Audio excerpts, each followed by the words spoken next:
Good evening, Varuna. How are you doing today? I'm good. How about you? I'm good, thank you so much. First of all, congratulations on getting your book, The Shiva Within, published with us. Thank you so much. And for starters, I would love if you could give a brief just about your book for viewers who might not be familiar with it. Okay, so this book is about basically it's a grief book. When you lose someone, and especially your loved ones, you are heartbroken. Most of the times, you are heartbroken, and this book will sit with you completely. This book will understand your pain. Like most of the time what happens is we tell the people it's okay, jo chala gaya so chala gaya, right? These are the simple lines we use for the one who are grieving, but the one who is grieving is not able to express his feelings. So this book actually sits with the people.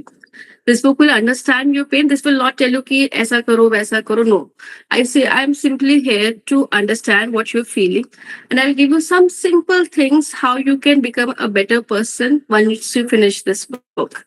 This is basically a core idea of the book. Right, right, got it.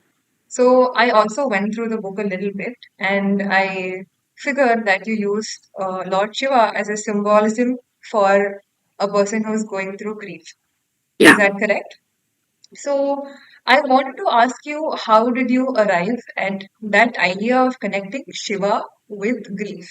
And how you turn to completely two different elements, say a religious figure, a Mhm. mythological figure, with a self-help concept of moving on from grief.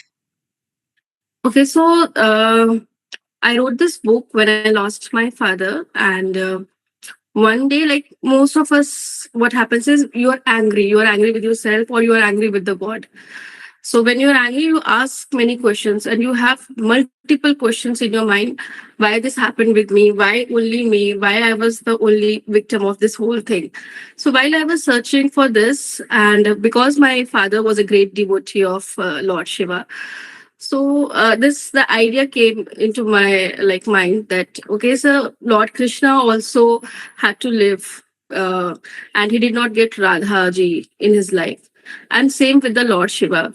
But what was resonating here was that Lord Shiva actually lost Sati ji, a person whom he has loved a most.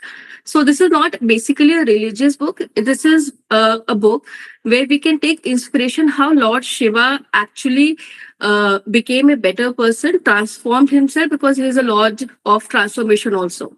So how he transformed himself with this grieving process, and that's how this book came into existence. Lovely idea. So this brings me to my next question. Yeah. So because you wrote the book when you were going through grief yourself, Yeah. did the course of writing the book change you in some way? Yes, definitely it changed. And writing was not easy because when you're writing, you are expressing your own feelings. So every time I was writing, I had to stop in between because you're reliving those moments. But when I finished it, I realized, okay, this will help many people because in a way, I understood it's okay to cry. My book will never tell you that no, don't cry. It's okay to cry. It's okay to grieve also. But what important is that you have to come out of that grieving process every day. Even now, I do cry every day because losing a father is not the simple thing. Right, right. So, but when I cry, I know I have to stop at some time. So, yes, this book has taught me it's okay to cry, but to come out of that process is equally important. And this book has taught me that. Right, right. Understood. So, what is your most favorite part of the book? I mean, the entire book is yours. You would love the entire book, but you must have some favorite passages from the book or from the uh, chapters.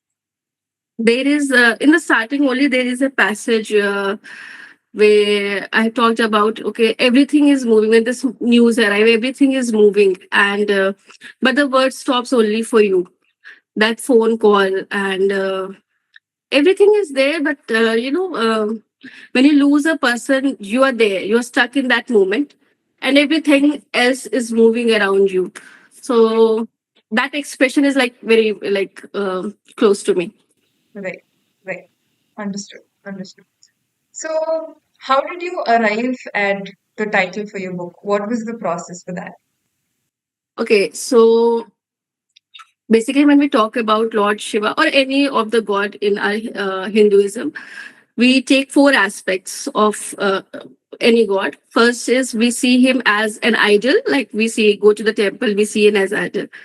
And the second one is like they take avatars for Vishnu ji. There are 10 Dasha avatars are there, and for Lord Shiva there are Amsh like Hanumanji, Ashwathama. Right. And the third one is like they are present everywhere in the nature, in the river, in the mountain. And the fourth one, which is the most important one, is the God is present inside us. Like when we say namaste, also, we always say that we bow down to the divine which is present inside you. Yes. So every human being has that Shiva, that God, divinity inside himself. And when we are going through the grieving process, we need someone who can listen to. And when I talk about the Shiva within, it's like no one can help you in this grieving process. You have to help yourself first. Right. So that is the Shiva within, that you have to find your own solace. And that is inside you only. Nobody can help you in this. Right. Right. Wonderful. Wonderful. So, my next question is, there are self-help books that talk about moving on, and Yeah. there are other religious philosophies that also guide on similar issues. So, how would you say that your book stands out from the rest of them? See, when I talk about self-help books, they will give you techniques, and because I read a lot, so I know there are many productivity books also. Where my next book is also in the productivity, where I have given some techniques. You follow these 10 rules, you will be a better person.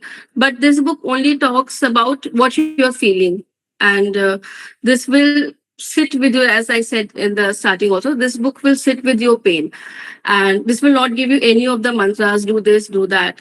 Right. It just simply tell you ki ha, I understand your pain. And once you finish this book, you will be a better person. You will at least start taking a step towards Of transformation. course. So that's how I think this book will stand out from the other books which are present there. Perfect. Perfect. So, you just mentioned that you do read a lot of books. Yeah. Could you tell me what your top three favorite books are and why? uh, there are many books which I like. I basically read fiction, and there is Ramayana Mhm. from but I don't remember. There's a someone saint which who has written Ramayana, and I like the Akshat Gupta also. He writes Nagas very beautifully. Right. Then we have Atomic Habits. Everyone's favorite is that. Then we have books on manifestation. The Manifesting Blueprint is there, and the Frequency of Life is there. So there are many books. Right, right. You just said that you read a lot of fiction books. Could you name a few fiction? Because I'm also an avid fiction reader. Fiction books. As named Naga is my favorite because then there is a Kern book, and then there is another book from Satyavati. Then I have recently read one book that was a murder mystery, The Curse of Maharani. It was from Okay, Rupa Publication. okay, amazing. Yeah. Right. This is a bit of a personal question. Yeah. So you mentioned that your father was a Shiva devotee himself. Would you consider yourself also a Shiva devotee? Yes, because what we learn is what I have learned from my father is, and I've seen it from my childhood also, that for us, Shiva is the main god. You always say the East Dev. So, and I was very proud of this fact that अगर मैं रो दी ना भगवान के सामने तो वो चीज होती है. And this belief actually shattered when Right, my father passed away, because I cried a lot and he didn't help. So yes, I have a faith on him, and I wouldn't say that I'm a big devotee, but yes, I believe a lot. right, right. That's very humble of you to say, Miss Machi. So, what future plans do you have for your book? Future plans What is the vision? for book. See, it's already published. My next thing is to get this book into Hindi also, because I have many people who have asked me, is it possible if we can read this Hindi? So I'm planning to work on it, that I'll get this translated on Hindi text so that it reaches more people. And obviously, yes, to reach out to more people who are grieving and to help them. Definitely, definitely. Right. So are you also planning on writing more books? Yes, there are two books which are in pipeline. One is just an idea only, and one I have almost finished writing. That is also on based on Ramayana. So I think my most books will be based on spiritual things only, Spiritual. because that is like my core. Like my father gave it to me, so that is the Right, thing. right, right. Makes sense. So, all right, Miss Himanshi, that was my last question for the day. It was Thank you. lovely talking to you. Yes. Do you have anything else to share about the book? Uh, for the book, I would request all the readers to read it. I know it's difficult to read because when you're reading, you are reliving those moments. So take one step. I'll say take baby steps, and if this book is able to give you even 0.1% of solace, my job is done. So do read it out Of course. and give it a chance. Right, of course, of course. I'm sure people would do that. Thank Right. you. Yeah. Thank you so much for attending the interview today, and thank you so much for writing such a wonderful book. Thank you I so hope you have much. a nice day. You too. Thank you Thank you. so much. Thank you.